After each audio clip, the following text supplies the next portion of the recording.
శాసన మండలిలో ఎమ్మెల్సీ శ్రవణ్ దాసోజు దివ్యాంగుల హక్కులపై గలమెత్తారు. దివ్యాంగులకు ఇచ్చే సాయాన్ని ప్రభుత్వం వేసే భిక్షగా చూడకూడదని, అది సమాజం తీసుకోవాల్సిన నైతిక బాధ్యత అని అన్నారు. దివ్యాంగుల చట్టాన్ని క్షేత్రస్థాయిలో ఎప్పుడు అమలు చేస్తారని ప్రభుత్వాన్ని ప్రశ్నించారు. ప్రైవేట్ థెరపీ సెంటర్ల దోపిడీ వల్ల వికలాంగుల కుటుంబాలు నష్టపోతున్నాయని, దీనిపై ప్రభుత్వం ఎందుకు మౌనంగా ఉందని నిలదీశారు. ఎల్కేజీ నుంచే ప్రైవేట్ స్కూళ్లలో 5% ఉచిత సీట్లు దివ్యాంగులకు ఇవ్వాలని, ప్రతి పాఠశాలలో సైకాలజిస్ట్ ఉండాలని ఆయన డిమాండ్ చేశారు.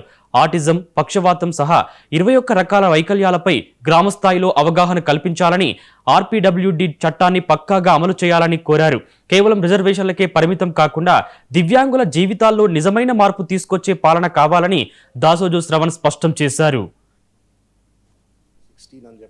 శ్రావణ్ కుమార్ గారు, గౌరవనీయులైన చైర్మన్ గారికి నాకు అవకాశం ఇచ్చినందుకు హృదయపూర్వకంగా ధన్యవాదం తెలియజేస్తూ, ఒక ముఖ్యమైన అంశం మీ ద్వారా సభ దృష్టికి తీసుకొచ్చే ప్రయత్నం చేస్తాను. There is an act sir, the rights for persons with disabilities act అని చెప్పని, ఆర్పీడబ్ల్యూడి యాక్ట్ 2016 అని చెప్పని అంటారు. It's a very prominent act, historical act that was brought in by the government of India. దీంట్లో సార్, చైర్మన్ సార్, అంతవరకు ఉన్నటువంటి ఒక disabilities అన్నిటిని కూడా ఎన్లార్జ్ చేస్తూ the list of disabilities have been enlarge to 21.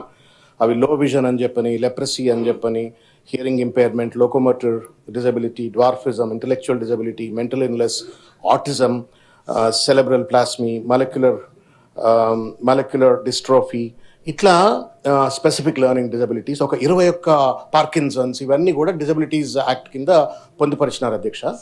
అయితే దురదృష్టం ఏంటి అంటే, కొంత సీరియస్నెస్ ఈ యాక్ట్ని ఇంప్లిమెంట్ చేయలేకపోవటం వల్ల చాలామంది తల్లిదండ్రులు, లక్షల మంది పిల్లలు, లక్షల మంది తల్లిదండ్రులు ఇవాళ చాలా ఇబ్బంది, దేశవ్యాప్తంగా తెలంగాణలో కూడా పడుతున్నటువంటి ఒక పిల్లలు ఉన్నారు అధ్యక్ష. స్కూల్స్లో పర్టికులర్గా పిల్లలకు లెర్నింగ్ డిజబిలిటీ ఉందని తెలియదు, ఆటిజం ఉందని తెలియదు.